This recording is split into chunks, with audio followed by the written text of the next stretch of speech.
every child with comfort. And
ప్రభువునందు యేసుక్రీస్తు నామములో మీ అందరికీ వందనాలు. మీరందరూ బాగున్నారు కదా? బైబిల్ నుంచి ఒక అమూల్యమైన వాక్యాన్ని మనము ధ్యానం చేయబోతున్నాం. ఈరోజు మనము ధర్మం చేయి శుద్ధిగా ఉంటావు. మన జీవితంలో ధర్మం అనేది మన ఆంధ్ర రాష్ట్రంలో ప్రతి ఒక్కరు కూడా ధర్మం చేస్తూ ఉంటారు. ధర్మం చేయటం వలన పుణ్యం వస్తుంది, దేవుడు దీవిస్తాడు. లేని వాళ్ళని చూడగానే ఒక రకమైన జాలి, దయ పడుతుంది. ఆంధ్ర వాళ్ళు అమలాపూర్ నుంచి అమెరికా వరకు ఏ రాష్ట్రంలో ఉన్నా, ఏ జిల్లాలో ఉన్నా లేని వాళ్ళు చూస్తే జాలి, దయ, కనికరం పుడుతుంది.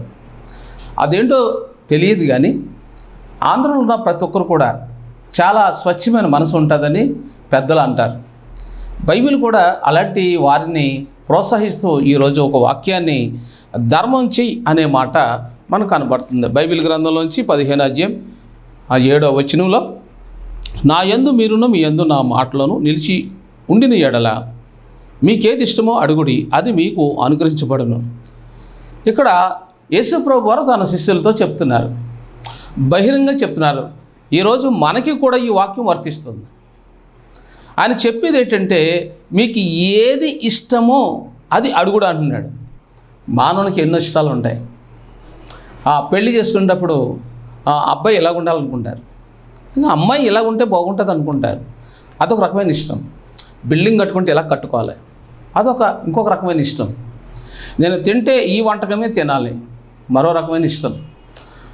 వస్త్రం కాడించి, గృహం కాడించి, ఉద్యోగం చేస్తే నాకు ఈ ఉద్యోగం చేయాలి అన్నవాళ్ళు ఉంటారు. ఎగ్జామ్స్లో ఫస్ట్ ర్యాంక్ నాకు రావాలనుకుంటారు. భవిష్యత్తులో నేను మంచి ఉద్యోగం, మంచి పొజిషన్ ఉండాలనుకుంటారు. కొందరైతే నాకు మంచి పొజిషన్ ఇచ్చాక నేను లేనివాళ్ళకి ధర్మం చేస్తాను, పాస్టర్ని బాగా చూస్తాను, దీనిలో అయిన వారికి సహాయం చేస్తాను, పేదవాళ్ళకి నేను కోఆపరేషన్ చేస్తాను, అమ్మా నాన్నలకి కూడా నేను సహకారంగా ఉంటాను, నా చెల్లికి నేను సహకారంగా ఉంటాను, మా కుటుంబానికి నేను సహకారంగా ఉంటాను, మా తల్లిదండ్రులకు సహకారంగా ఉంటాను అన్న కూతుర్లు ఉన్నారు, కొడుకులు కూడా ఉన్నారు. అంటే బైబిల్ చాలా స్పష్టమైన మాట చెబుతుంది. ఈ మాట చెప్పేటప్పుడు ఒక మాట మనకి బాగా అర్థమవుతుంది. మీకు ఏది ఇష్టమో అన్నాడు. యోహాను సువార్త 15వ అధ్యాయం 7వ వచనము. 7 అనగా బైబిల్లో చాలా సంపూర్ణమైన సంఖ్య. 7 అనేది ఆది కాండం నుంచి మనకి అక్కడక్కడ ప్రత్యక్షమవుతుంది. కానీ ముగింపు రెవల్యూషన్కి వెళ్ళేటప్పుడు చాలా ఎక్కువ 7 అనే అంకెలు కనబడతాయి. 7 అనే పదంలోనే యేసు ప్రభు వారు ఎందుకు ఈ మాట ఉపయోగించారు అనేది మనం ధ్యానం చేయబోతున్నాం. అంటే ఆయన అన్న మాట 6వ వచనంలో పలకలేదు, 5వ వచనంలో పలకలేదు, 9వ వచనంలో పలకలేదు, మరి వేరే వచనంలో పలకలేదు. కానీ 7వ వచనంలోనే పలికాడు అని అంటే దాంట్లో ఏదో ఒక రహస్యం ఉంది, అందులో ఒక లోతైన సత్యాలు ఉన్నాయి. మళ్ళీ నేను చదువుతున్నాను. యోహాను సువార్త 15వ అధ్యాయం 7వ వచనం. నా యందు మీరును మీ యందు నా మాటలు నిలిచి ఉండిన ఎడల మీకేది ఇష్టమో అడుగుడి, అది మీకు అనుగ్రహించబడును. మీరు బహుగా ఫలించడం వలన నా తండ్రి మహింపరచబడును, అందువలన మీరు నా శిష్యులగుదురు. తండ్రి నన్ను ఎలాగ ప్రేమించిన నేనును మిమ్మల్ని అలాగ ప్రేమించి తిని నా ప్రేమ యందు నిలిచియుండుడి. నేను నా తండ్రి ఆజ్ఞలు గైకొని ఆయన ప్రేమ యందు నిలిచి ఉన్న ప్రకారము మీరును నా ఆజ్ఞలు గైకొని ఎడల నా ప్రేమ యందు నిలిచియుందురు. మీ యందు నా సంతోషం ఉండవలననియు మీ సంతోషం పరిపూర్ణం కావాలనియు ఈ సంగతులు మీతో చెప్పుచున్నాను. ఇందులో మరొక 2 విషయాలు ఉన్నాయి. మీకు ఏది కావాలో, నీకేది ఇష్టమో అన్నాడు. నీకేది కావాలో అనలేదు. ఇక్కడ మీకు ఏది, నీ ఇష్టం ఏదైనా నాకు పర్వాలేదు, నీకు నచ్చింది ఏదైనా నాకు పర్వాలేదు, కానీ నువ్వు నాకు ఇష్టమైనది మాత్రం చేయాలి. మీకు ఇష్టమైనది అడిగేస్తే దేవుడు ఏమి ఇవ్వడం. దేవుడు చెప్పింది ఏంటో, దేవుడు పలికిన దానికి కొన్ని షరతులు ఉంటాయి. అంటే ఇప్పుడు పని చేయకుండా జీతం ఇవ్వండి ఎవరు ఇస్తారు? కూలి పనికి వెళ్ళేవాడు వారానికి ఒకసారి కూలి తీసుకుంటాడు. ప్రభుత్వ ఉద్యోగం చేసేవాడు నెలకు ఒకసారి శాలరీ తీసుకుంటాడు. మరి పని చేయకుండా నాకు పల్లది కావాలంటే ఎవరు ఇస్తారు? ఇప్పుడు తల్లిదండ్రులు ఉన్నారండి, పిల్లలకు బట్టలు కావాలి, వాళ్ళు పిల్లలు కాబట్టి అడిగితే ఇస్తారు. పెద్ద అయ్యాక ఒక 25 సంవత్సరాలు వచ్చాక నాకు బట్టలు కావాలి, బైక్ కావాలంటే వయసు వచ్చినాడు నువ్వు కష్టపడి పని చేసుకొని కొనుక్కోవాలి కానీ మమ్మల్ని అడుగుతావేంటి అంటారు. కొంతమందికి ప్రేమ ఎలాగుంటుందంటే వాడు ముసలోడు అయ్యిందాక వీళ్ళు చూస్తూనే ఉంటారు. తల్లిదండ్రులకి 70 సంవత్సరాలు వచ్చేసాయి కానీ కొడుకుకి ముసలోడు అయిపోయేటప్పుడే. కానీ తల్లిదండ్రులు పెద్దవాళ్ళైనా కొడుకు ముసలోడైనా వాడు చంటి పిల్లలకే కనబడతాడు. ఏంటో వయసు ప్రభావం అలాంటిది, ప్రేమ అలాంటిది. ప్రేమ వాడు పెద్దవాడైనా బాగా చూసుకుంటారు, ఎందుకంటే కన్న ప్రేమ అలాంటిది.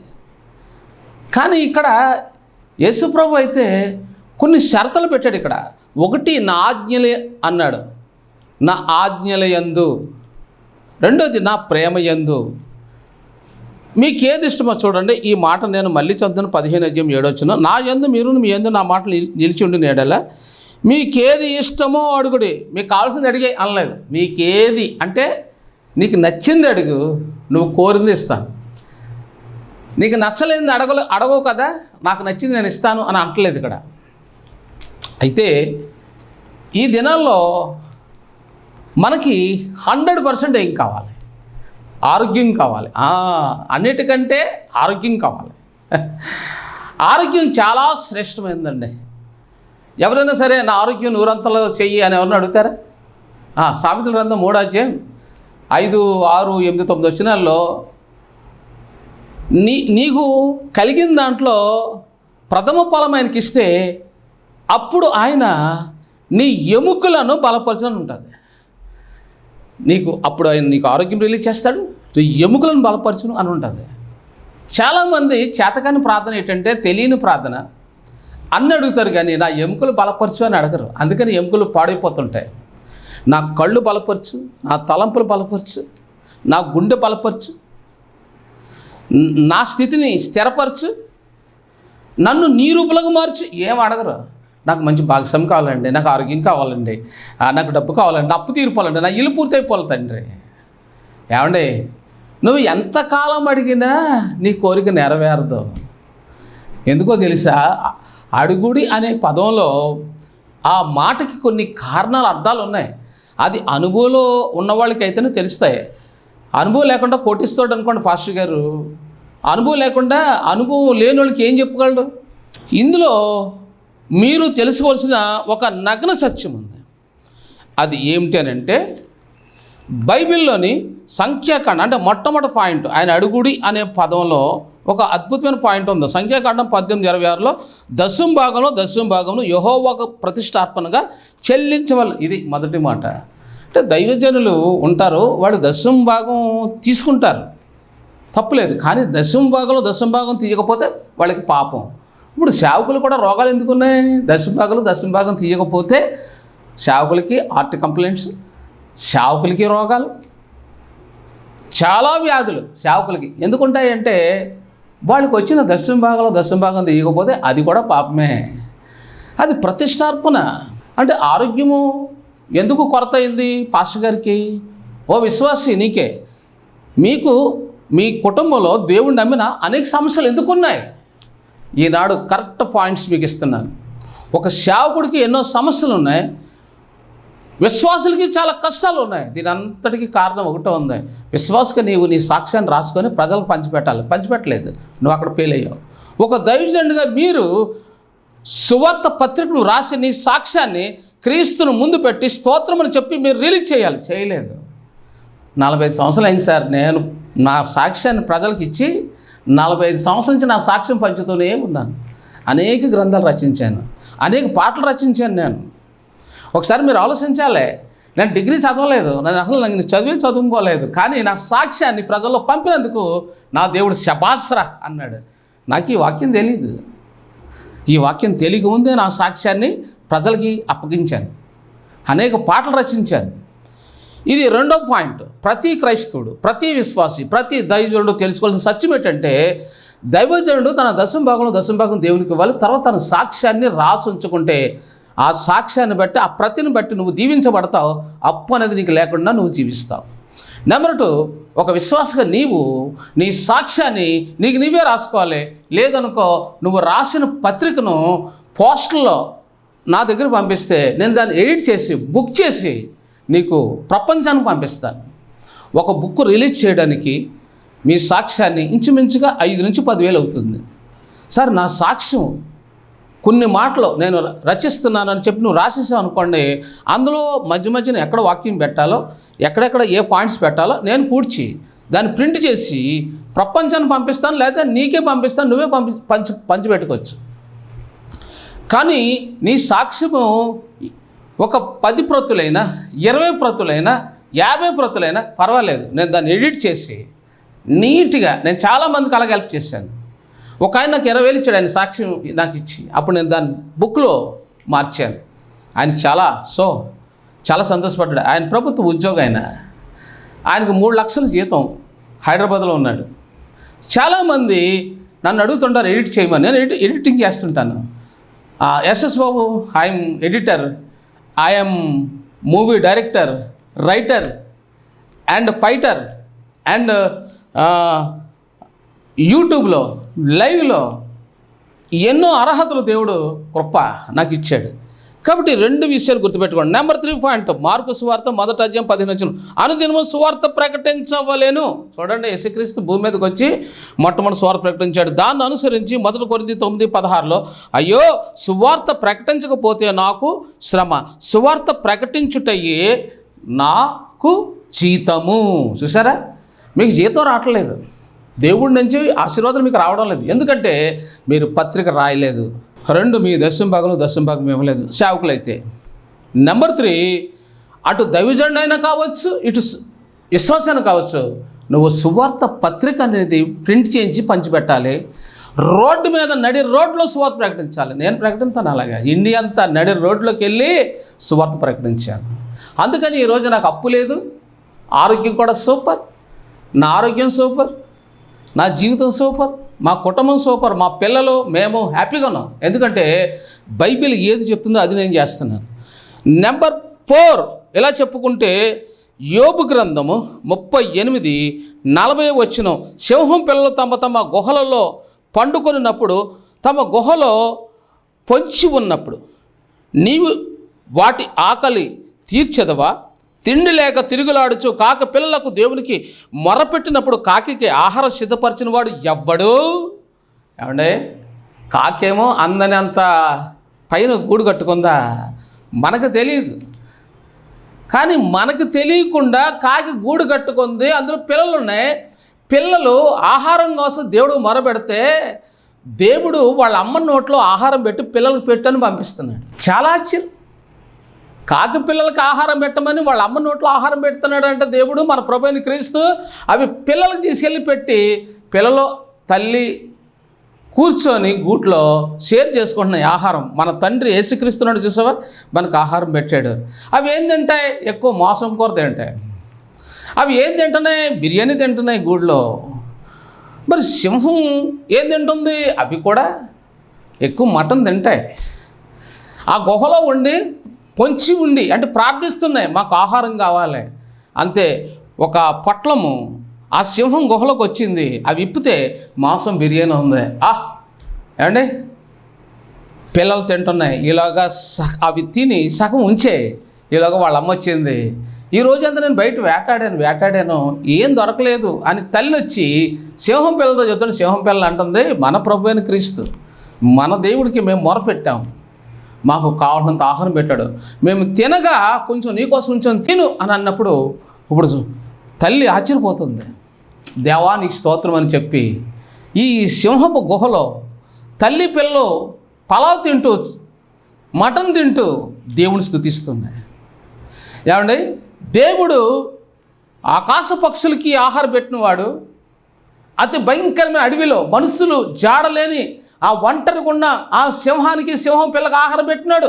ఈరోజు నిన్నెందుకు మర్చిపోతాడు? నువ్వు ఆయన మర్చిపోయావు కాబట్టే నీ పరిస్థితులు దారుణంగా ఉన్నాయి. సార్వత్ర సంఘంలో ఉన్న ప్రతి విశ్వాసి, ప్రతి దైవజనుడు తెలుసుకోవాలి ఈ సత్యాన్ని. నేను అసలు ఎందుకు పనికిరాను, కానీ మీ ముందు నిలబడి ఇలా వాక్యం చెప్తున్నాను. ఇంచుమించుగా నేను సువార్త పత్రాలు రాస్తూ ఇలా వాక్యాలు చెబుతూ టీవీ కేంద్రాలు స్టార్ట్ అయినప్పుడే నేను వాక్యం చెప్పడం ప్రారంభించాను. నీ సాక్ష్యాన్ని రాసుకోలేదు, నాకు అధికారులు బ్రదరు అని ఫోన్ చేశారు చాలామంది. తప్పకుండా నేను చేస్తాను, నీకు దేవుడు సహాయం చేస్తాడు.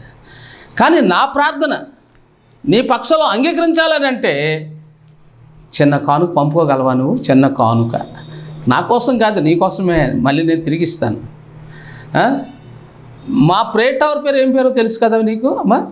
మాది పిల్లల విజ్ఞాపన ప్రార్థన శిఖరం. అంటే పేరు విజ్ఞాపన చేస్తాం, ప్రార్థన చెయ్యం. ప్రార్థన వేరు, విజ్ఞాపన వేరు. విజ్ఞాపన అంటే పేరు చేస్తాం, నువ్వు అడిగిన దానికోసం ప్రార్థన చేస్తాం, కరెక్ట్ ఆన్సర్ కూడా ఇస్తాను. ఆల్రెడీ నేను యావత్ ప్రపంచంలో అమెరికా నుంచి, యూకే నుంచి, లండన్ నుంచి, దుబాయ్ నుంచి, ఇండియా అన్ని రాష్ట్రాల వారు నాకు ఫోన్లు చేశారు. వాళ్ళకి నేను ఎలా జవాబు ఇచ్చానో వాళ్ళనే ప్రశ్నించి చూడు. మీరు అడగండి ఎవరైనా సరే, వాళ్ళు చాలా హ్యాపీ ఫీల్ అయ్యారు. ఇలాంటి ఎస్ఎస్ బాబు ఉన్నాడా ఇండియాలో, మాకు ఆశ్చర్యం అన్నారు. ఇదే జూలై నెల ప్రతి ఒక్కరు కూడా ఆశ్చర్యపోయారు. ఎందుకో తెలుసా? నేను ఇచ్చే జవాబు అంత క్లియర్గా ఉంటుంది. వాళ్ళు ఒక్కసారి ఫోన్ చేస్తే నేనే 4 సార్లు ఫోన్ చేసి మాట్లాడేవాడిని. అమ్మా నీ కొడుకు మాట్లాడతాడమ్మా, నోరు వస్తుంది అంటాడు, మా మెల్లిమెల్లిగా మాట్లాడుతున్నాడు. ఒక వ్యక్తి లేవలేని స్థితిలో ఉన్నారు, ప్రార్థన చేసిన ఆ వ్యక్తి లెగిస్తూ ఉన్నాడు. ఒక వ్యక్తి కళ్ళు కనబడతాడు, వాడు కనబడుతూ ఉన్నాయి. ఒక ఆమెకు పిల్లలు లేరు, ఆమె ప్రెగ్నెంట్ అని జవాబులు వచ్చాయి.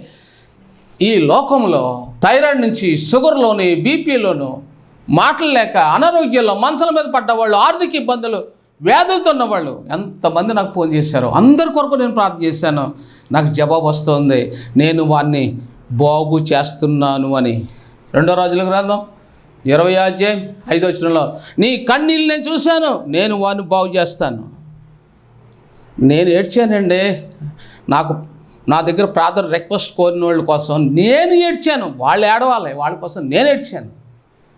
ఈరోజు దేవుని వాక్యం చెబుతుంది. యోబు గ్రంథం 38:40 సింహం పిల్లలకు అన్నం పెట్టాడా? ఆ పైన ఉన్న కాకి పిల్లలకు అన్నం పెట్టాడు, కాకి కూడా అన్నం పెట్టాడు. కడుపు నిండా తిన్నాయి, దేవుని స్తుతించి. నువ్వు చెట్టు ఎక్కలేవు, అన్నం పెట్టలేవు. కాకి పిల్లకి ఆకలేస్తుందని నీకు తెలుసా? తెలియదు, కానీ క్రీస్తు తెలుసు. మరి సింహం పిల్ల ఆకలేస్తుందని ఎవరికి తెలుసు? తల్లికి తెలుసు, దేవుడు తెలుసు. మరి సింహం పిల్లల కంటే, కాకి పిల్లల కంటే నీవు నేను శ్రేష్టమైన వాళ్ళని తెలుసా? మరి ఎందుకు ఆకలి కొంటున్నావు? ఎందుకు మన లక్ష్యాలు నెరవేరడం లేదు? నువ్వు చేయవలసినంత పని చేయడం లేదు. అందుకనే వ్యాధులు, అందుకనే సమస్యలు, అందుకనే ఆటంకాలు. గంటలు తరబడి మాట్లాడతాం, సమయం అంతా అసుకు, వేస్ట్ మాటలే. అందుకే నీ జీవితంలో నీ లక్ష్యాన్ని దాటుకోలేకపోతున్నావు, సాధించుకోలేకపోతున్నావు. నీ లక్ష్యం అంతా కూడా మాటలు, కబుర్లు, వేస్ట్ టైం అంతా. నేను మాట్లాడితే 5 నిమిషాలే, 2 నిమిషాలు మాట్లాడతాను, కానీ ప్రతి ఒక్కరితో గంట మాట్లాడాను. అడగండి ప్రియులారా, నేను మీతో కూడా మాట్లాడాను. గంట నాకు టైం లేదు, కానీ నేను మాట్లాడాను. ఒక రోజుకి నేను 1000 మందితో మాట్లాడాలి. ఒక రోజుతో నేను 5000 మందితో మాట్లాడాలి. యావత్ ప్రపంచంలో ఆయా భాషల వాళ్ళతో. కోయి భీ హో కిసి భీ కీమత్ పర్ हम उसे जवाब देने के लिए हमेशा हमेशा तैयार है। क्यों? हम अलग अलग भाषा में बात करने का हम तैयार है। हम चुप नहीं, खामोश नहीं है। हम मन पिरा के मुंह छुपा के रहने वाला नहीं है। आप अगर సీదా హై హమ్ జవాబు దేంగే సీదా సాదా. నీ పట్ల దేవుని చిత్తం ఏంటో నేను ముఖం తిప్పుకోను, ఖచ్చితంగా మాట్లాడతాను. కానీ మీ తర్వాత లైన్లో ఇంకా వేల మంది ఉంటారు. అందుకని నేను ఒకరి తర్వాత ఒకళ్ళు వాళ్ళందరూ అయ్యారు అనుకోండి, అప్పుడు మళ్ళీ నేను తిరిగి నీకు ఫోన్ చేయడానికి నెల పట్టచ్చు, 2 నెలలు పట్టచ్చు. కానీ మళ్ళీ రెండోసారి నేనే ప్రార్థన చేసి నీకు జవాబిస్తాను. నువ్వు ఏ సమస్య కోసం అయితే చెప్పావో నీలాగే నా దగ్గర 10,000 కంటే 20,000 కంటే ఎక్కువ మంది ఉన్నారు ప్రార్థన చేయమని విజ్ఞాపనలో.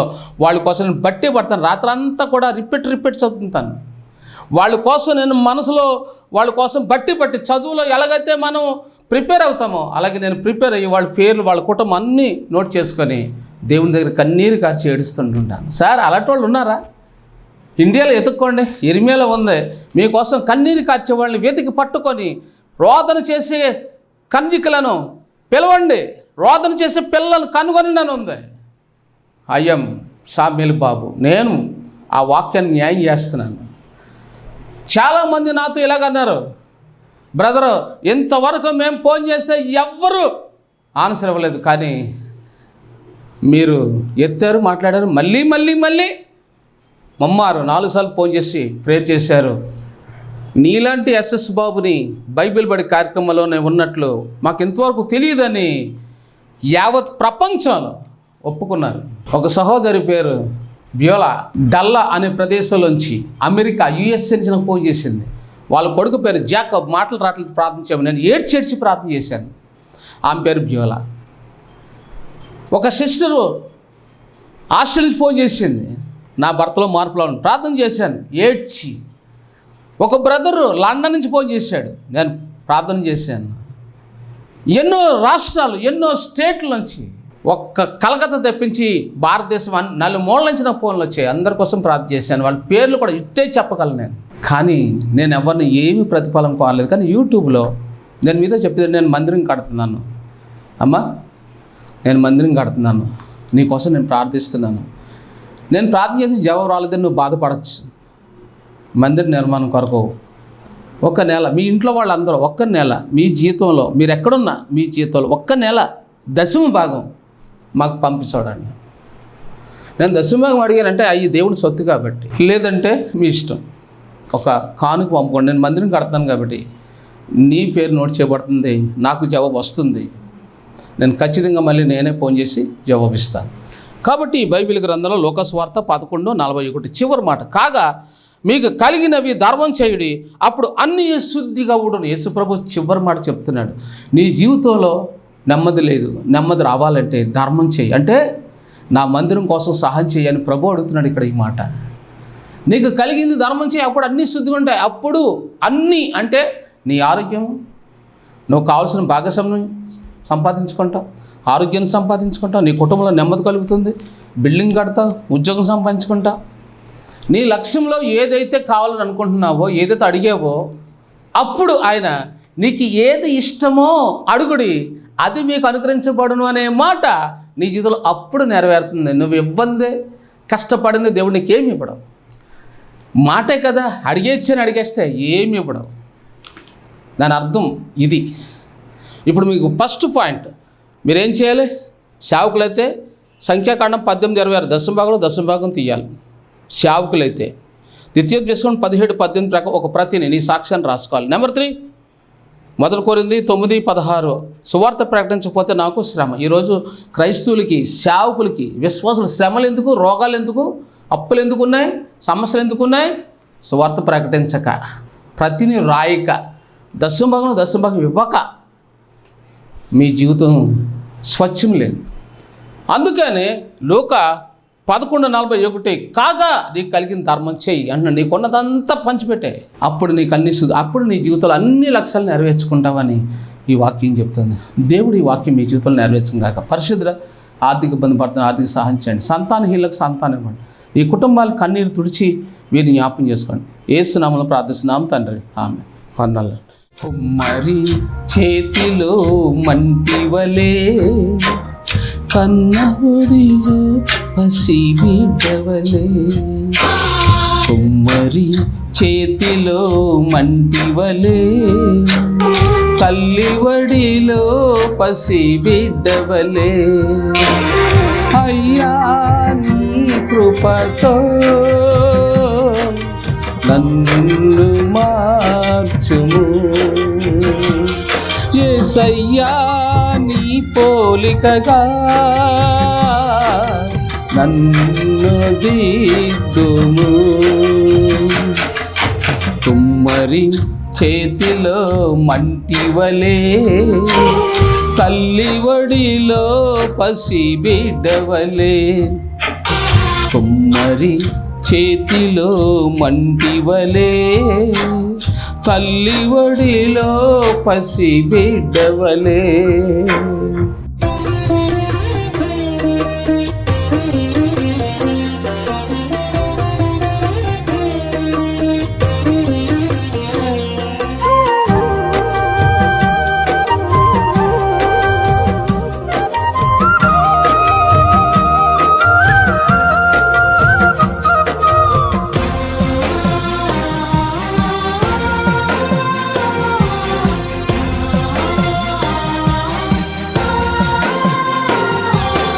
నాలోని స్వయమును నాలుగా గొట్టుము. నాలోని వంకరలు చక్కగా చేయుము.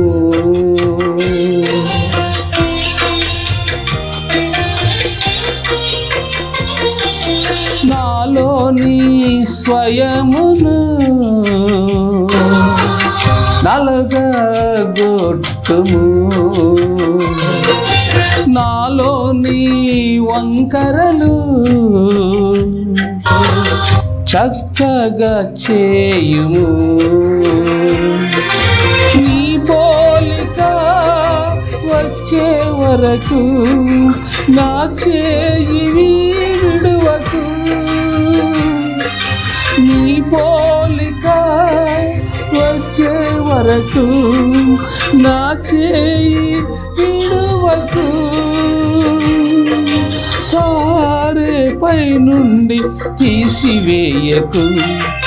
సారే పై నుండి తీసివేయకు. నా